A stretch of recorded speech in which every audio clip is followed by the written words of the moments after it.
আমরা আসলে এগোতে চেয়েছিলাম গান্ধীজির মানে পন্থাতে খুবই মানে অহিংসভাবে, কিন্তু ওনারা মানে পলিটিক্যালি সেটাকে নিয়ে ওভাবে ওনারা ট্রিক্স করে নিয়ে আমাদেরকে প্রীতিলতা এবং সূর্য সেন ওয়েতে আগাতে বাধ্য করছে।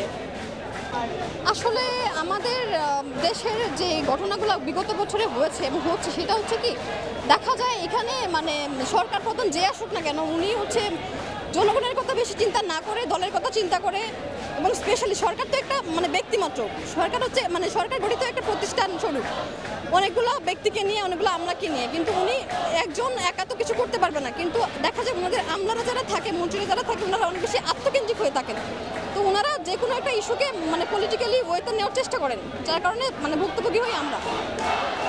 Thank you. এই দাবি আদায় এখন কোন পর্যায়ে রয়েছে, কোনো আশ্বাস মিলেছে কিনা?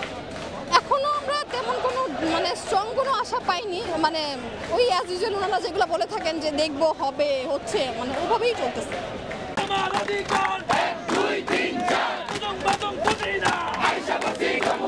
আমরা জবিয়ানরা গত 20 বছর ধরে এই একই বৈষম্য একই বঞ্চনা শিকার হয়ে আসতেছি। এই বৈষম্য কেন দূর হচ্ছে না? যেখানে বাংলাদেশের অন্যান্য সকল ইউনিভার্সিটিতে পাবলিক, বিশেষ করে পাবলিক ইউনিভার্সিটি আমরা দেখতে পাই যে সকলের হল ব্যবস্থা রয়েছে।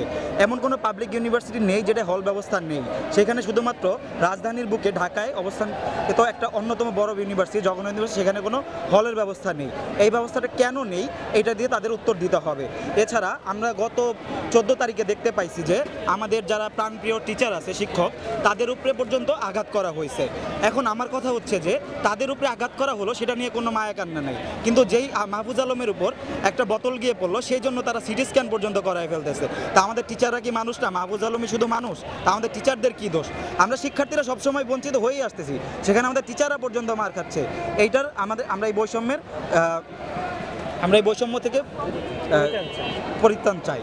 আমার কাছে রাজনৈতিক দিক দিয়ে চিন্তা ভাবনা করলে মনে হয় না এটার কোনো কারণ ছিল। তারপরেও যেহেতু একটা রাজনৈতিক প্ল্যাটফর্মের বিষয় আছে, যখন বেগম খালেদা জিয়া এটা করছিলেন তার কিছুদিন পরই আমাদের দেখা যায় যে আওয়ামী লীগ সরকার আসছিল। আওয়ামী লীগ সরকারের ক্ষেত্রে আমরা কি দেখতে পাই? তারা বিএনপির যে কোনো কিছুতেই বাধা হয়ে দাঁড়াইছে।